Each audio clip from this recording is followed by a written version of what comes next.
Okay, good afternoon, everyone. This is Audrey Russo, and today is Veterans Day.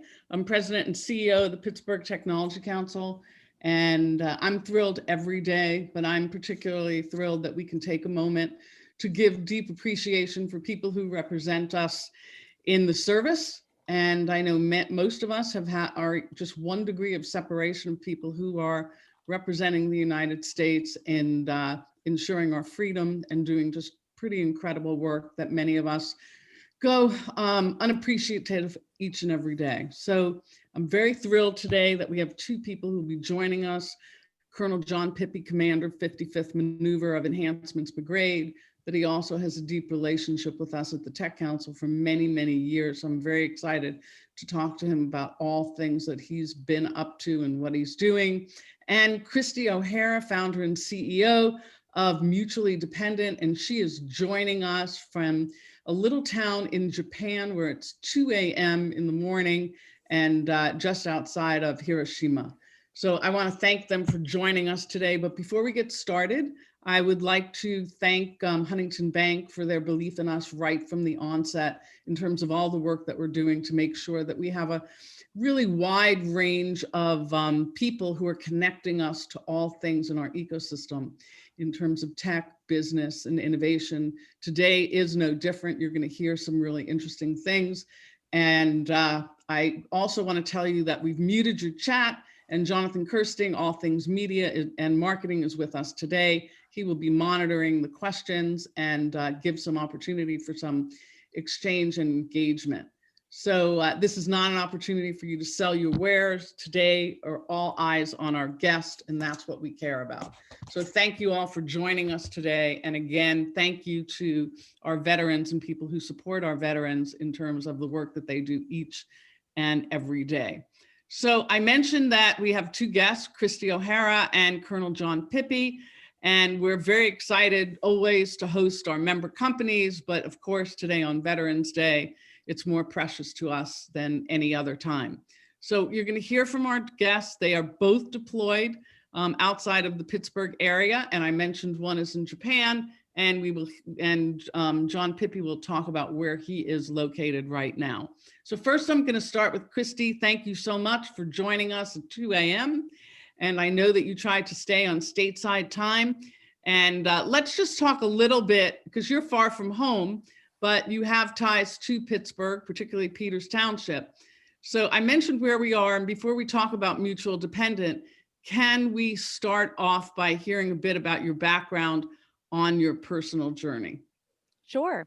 So as Audrey mentioned, I was born and raised in Pittsburgh. So I spent the first 18 years of my life in Peters Township, graduated from Swickley Academy, left Pittsburgh to attend Georgia Tech, where I was an industrial engineer.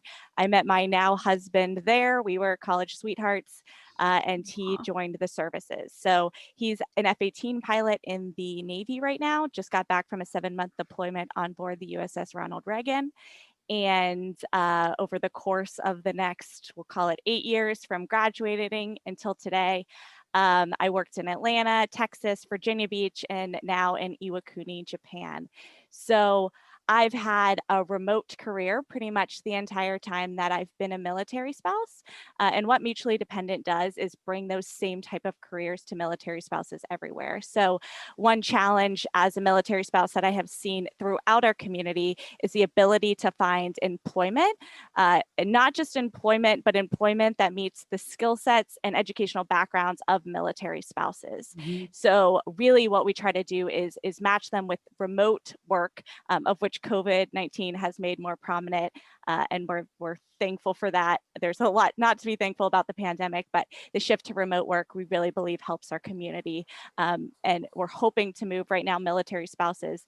They approximated at 90% underemployed and 34% unemployed. And those were pre-COVID-19 statistics. So we're trying to impact those a little bit and move the military spouse community forward with regards to their professional endeavors.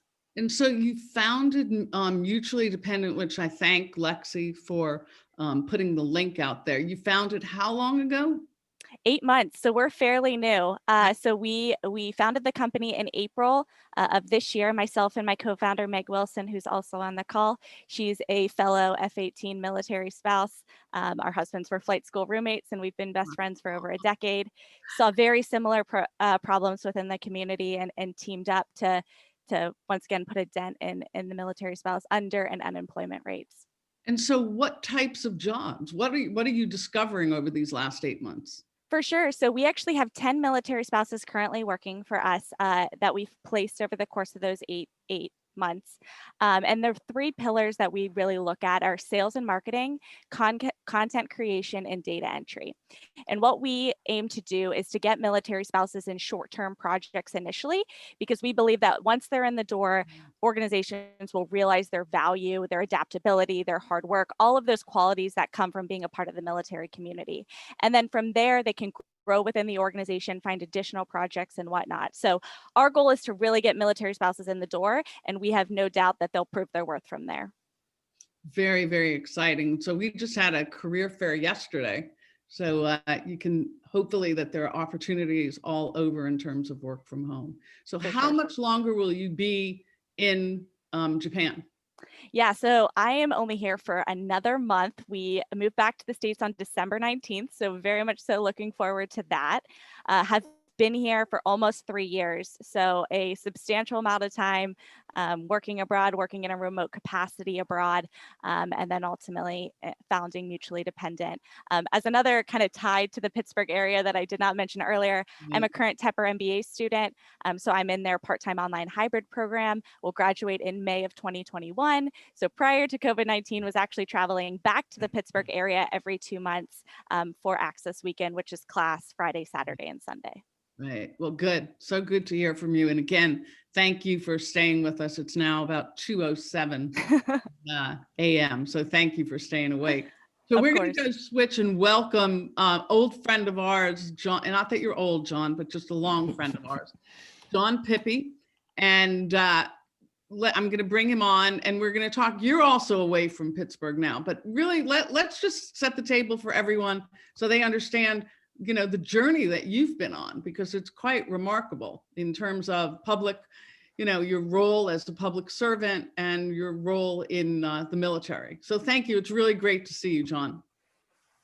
Audrey, thanks so much for having me. It's great to be back. Yeah, I mean, I've been working with you guys since basically the first time I was elected in '96. That tells you that was a long time ago. Just real quick on my background. I'm the opposite of Kristy. I actually I was born in Thailand on an air base, Ubon, Thailand. My father was a tech sergeant in the Air Force. Went back to Boston, where my family was from. I grew up as a child, ended up going to West Point, the U.S. Military Academy. And I met my wife, Kathy, at West Point, who was a proud Moon Township resident at the time. I fell in love with Pittsburgh. And so after my active duty time in the Fort Hood, Texas, we came back and I started working at a company called U.S. Steel. So that was back in the mid-90s. Raised my daughter. I'm an environmental engineer. As Audrey mentioned, I was decided to run for office, and I was a state representative from '96 to 2003. Most of Western Allegheny County suburbs, Moon Township, Swickley, Ohio Valley area. And then I was elected to the Senate, and I served basically from '96 to 2012 as first House and Senate. And after that, I ended up, I was recruited to be the CEO of a Pennsylvania Coal Alliance, one of the largest, fourth largest coal trade association in the country. And that was a great experience, a lot of challenges, reorganize them. And as you can see, I'm still in uniform today because I've been a member of the Pennsylvania National Guard. So in 2015, the Guard needed someone to lead an engineering team to the Middle East to be the direct support for Special Forces. So I was the Special Forces engineer in the Middle East, in Iraq and Syria from 16 to 17. And when you do something like that, and Kristy, I can appreciate what you've been doing the school. I was getting my master's from the Army War College while I was in a bunker and having to write a paper about geopolitics and the Chinese population demographics and how that's going to impact energy usage, healthcare, while I'm getting shelled in a bunker in northern Syria. And it was at that time I said, well, when I come back, I'm not sure I want to go back and to do straight lobbying. You know, I wanted to do something different, and so I started a company called Pippy Global Solutions, renamed it to PGS Tech, and I still do my Army stuff. I have a consulting business when I'm not in my uniform, and I help companies with digital integration. I have a strategic partnership with a company called All Lines, who I know is very involved here with the tech. But today, really want to talk more about the what I do on the Army side. So I command a brigade in Pennsylvania, headquartered out of Scranton. My brigade has a little over 3,000 soldiers spread out all across the eastern part of the state. But one thing we do have, and if I could show you, which I can't because it's all secret, and nothing we do in the military, and the Army in particular, is done without tech. So we have a lot of tech capability. I look forward to talking about that. I think Brian also asked me to talk a little bit about Pittsburgh Hires Vets, which is one of the nonprofits here in Pittsburgh. So that's who I am. I'm proud and happy to be here with you guys, and always been impressed with the work you guys have done here at the Tech Council. Talk a little bit about Pittsburgh Hire Vets. Can you talk about that? So many of you from the Pittsburgh area would know Senator Jack Wagner, Auditor General Jack Wagner. And I are from different sides of the political fence, and unlike, I won't talk politics, but Jack and I have been good friends for a long time. We share a lot in common, and even though we're different political parties, and he asked me to join the board for Pittsburgh Hires Vets, and we have one simple mission.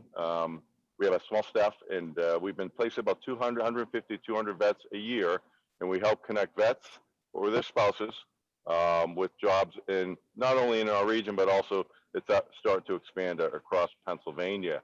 And the key thing with Pittsburgh Hires Vets is, and Kristy can speak to this too, is many times it's hard to translate the qualities and skill sets a veteran or even or not even, but even our spouse, like the skill sets we have and the experiences, because you don't build that on a typical resume. You want a certain number for a certain job for a certain capability. So we help pre-screen people and help them find jobs where they have growth potential, and it's worked well. We don't charge for that service. We raise money. Hopefully companies that have hired people from Pittsburgh Hires Vets appreciate that and help sponsor events, but there is no cost to it. We are fully funded. All our money goes into supporting the costs. So it's a great program. And so, you mentioned something that I just want to dig a little deeper on with you, John.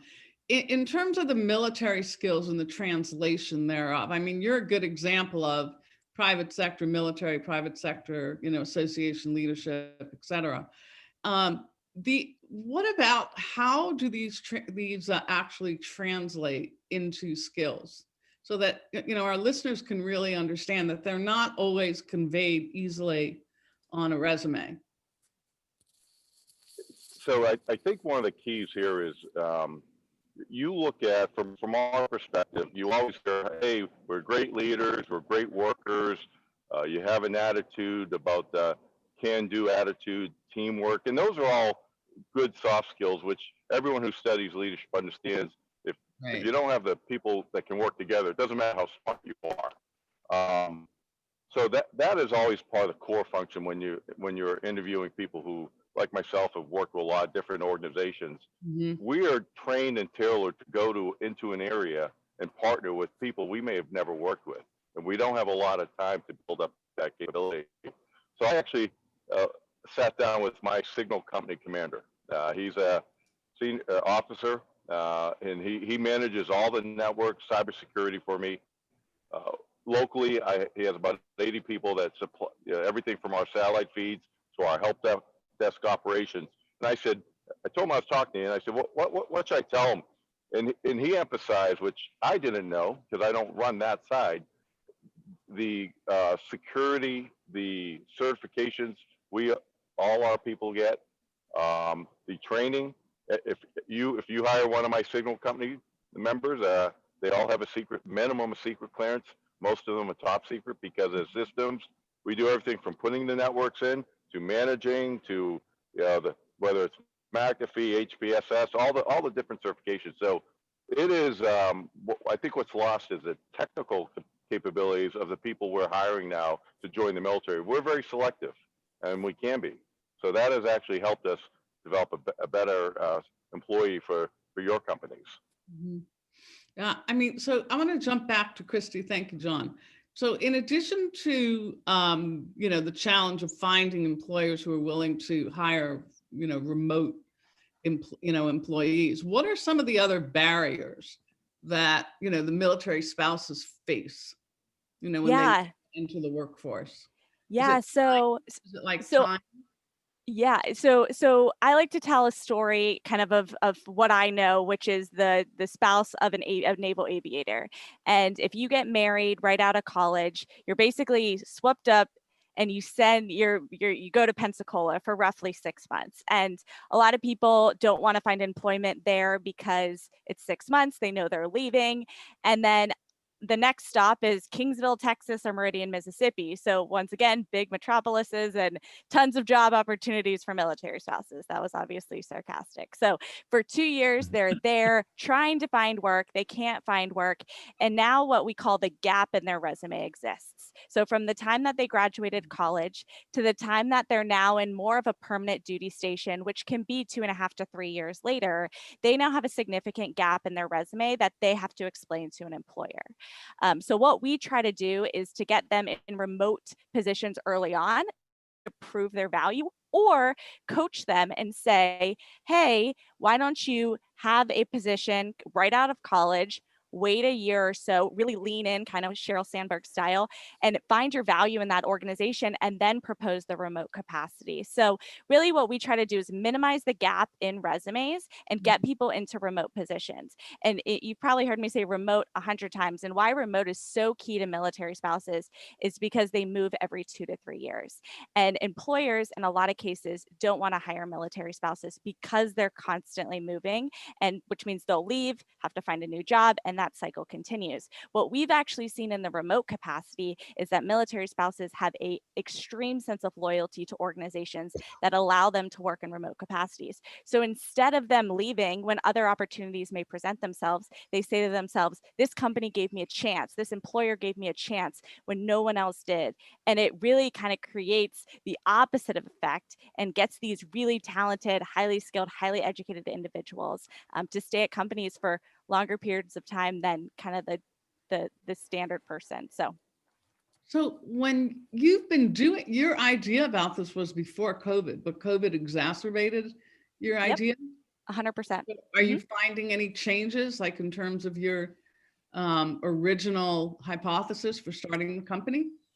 A little bit. So our kind of shift, and it's always really been there, but we don't necessarily look at full-time employment and careers as one and the same. So our job is to get military spouses into fair paying jobs, and really where we found success is in contractor type work. And the reason for that is a lot of military spouses are balancing deployed spouses, families, kind of all of these life responsibilities that go with having a spouse deployed. So having a job or a position that's less than 40 hours is sometimes advantageous to military spouses. Additionally, while you're an active duty military spouse, there are benefits that come with that role that a lot of spouses don't necessarily need via their employer and can actually bring in more cash being a contractor. So one thing that we've really tried to focus on is contractor flexible employment, because we feel that's beneficial for both the military spouse and the employer. And so have you found that there's a tendency for embracing this from big companies or small companies? Is there any patterns? Yeah, so a lot of the placements that we've had are startups and nonprofits, and the reason for that is because of their flexibility, their openness to remote work, their openness to having people that wear kind of multiple different hats in those environments. So really tapping into the Tepper community of startups and kind of looking outside the Tepper and then into the Pittsburgh walls to find companies open to this type of employment and open to people. I keep using the word adaptable. Military spouses are some of the most adaptable people out there, having to kind of recreate themselves in their lives each time they move. And those skills we believe are highly transferable to the professional setting. That's great. That's great. So let's switch back to John. So John, You recently formed a tech business. You mentioned that briefly.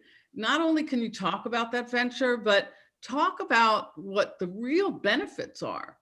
The real benefits are in terms of, working with veteran-owned businesses. Very much so. As I mentioned earlier, I had started a consulting business, and really my background has been, I have a master's strategic planning and consulting, and then really merging what in this field we call the digital integration side, the people and the processes with the upgrades and the equipment. And so I partnered with a well-established tech company, All Lines Technology, and we've started working with organizations that do first want someone that has that background, that capability, 25 years of operational experience and global, with also a strong and trusted technology partner, the subcontractor, as Kristy had mentioned. And the reason I approached it from that perspective is when I got my degree in environmental engineering in 1992, I know what I like to do. And I like running things, I like processes, and I like thinking. Well, back then, I was seeing this thing about how important the environment was. So I was actually the first class to graduate from West Point with an environmental degree. Now, take this almost 30 years later, everything we do with the Internet of Things, with the data demands, with all the cybersecurity requirements, this is a field, frankly, on the government side, will be growing even more. And then also on the commercial side, I see some value in having a veteran-owned IT company that understands, that can actually bridge some of that space, whether it be the cybersecurity, if you do governmental contracts, that type of stuff. So for me, it's the people, the processes, the equipment. It's exciting, and the skill sets that Kristy mentioned with spouses also apply to the members in the military themselves, regardless of their branch. And so that's why I'm excited, because I see the IT world as a growth world. Right. It's not the same every day. And as a consultant, I get to not pick and choose. I'm not that level yet, but I get to align myself with organizations that are growing and that see some value in having someone with my background, and then with a solid IT foundation with my strategic partners. So it's been exciting for me.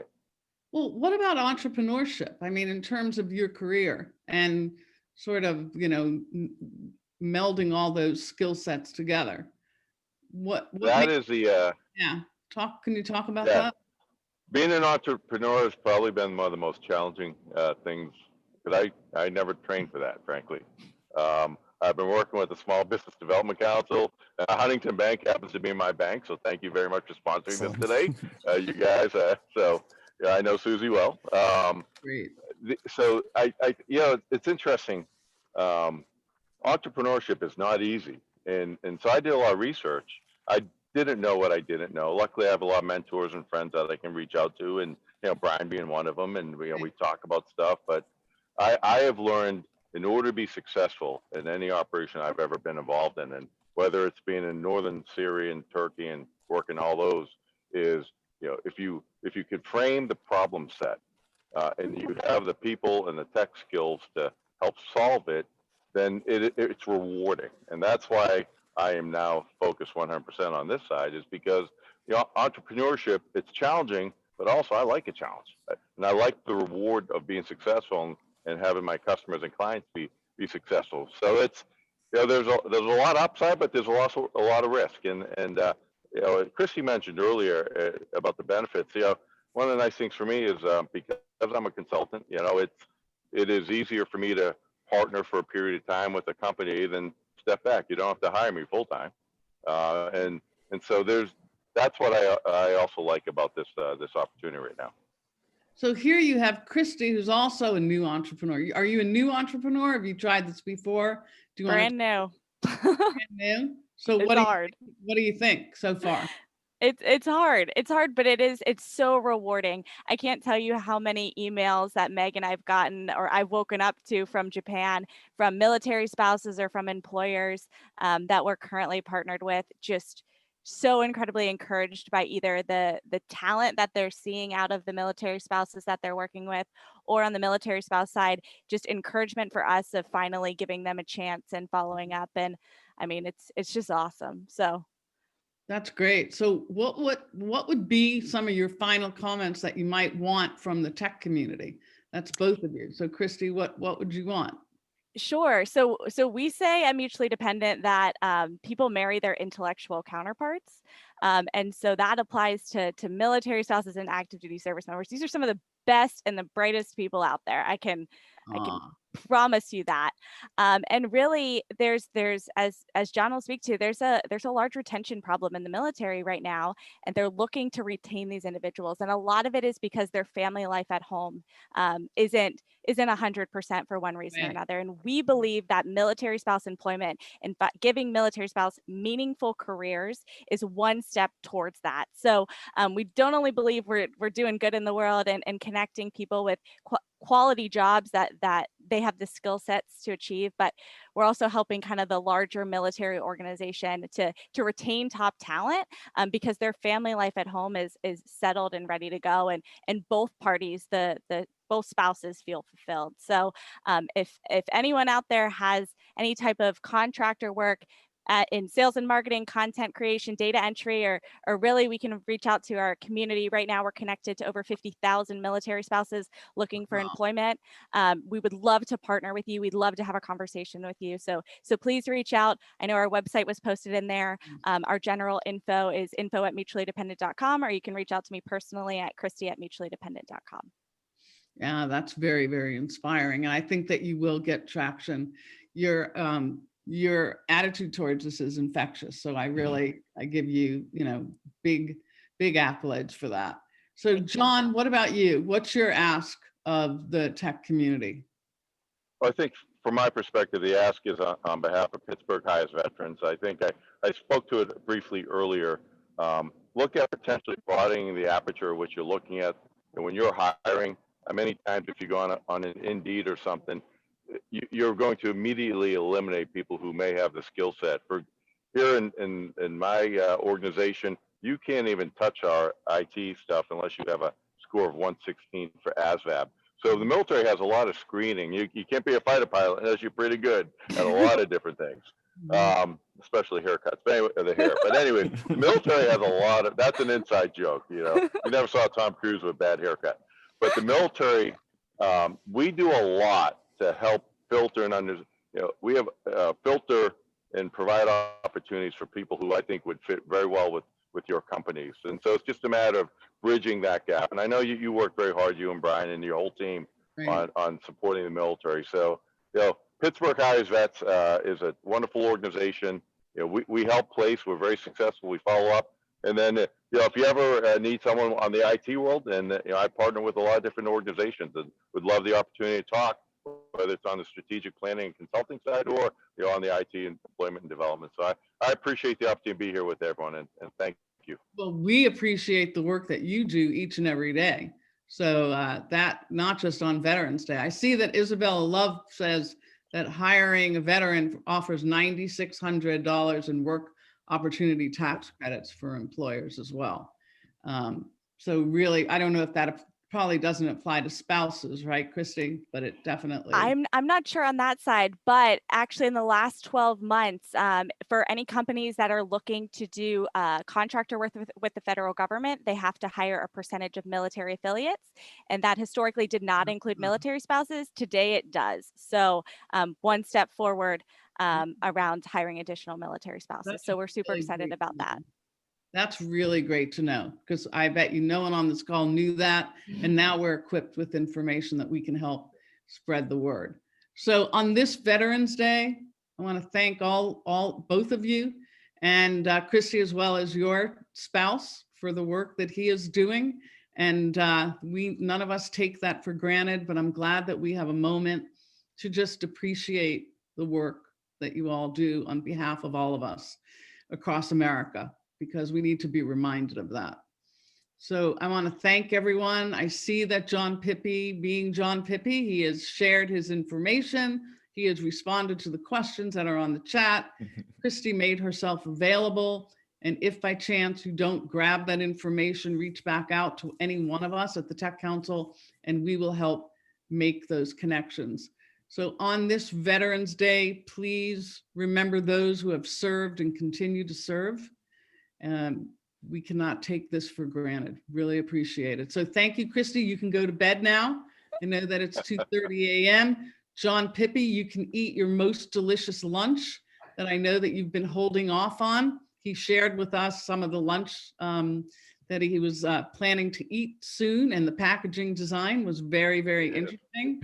There you go. And hope to see you both in real person at some point very soon. Stay safe. Kristy, welcome back to the States. And John Pippy, we will be in touch. Thank you, everyone. Stay safe. Thanks so much, Audrey. Thank you. Thank you Appreciate very everyone much. being on the call. Bye-bye.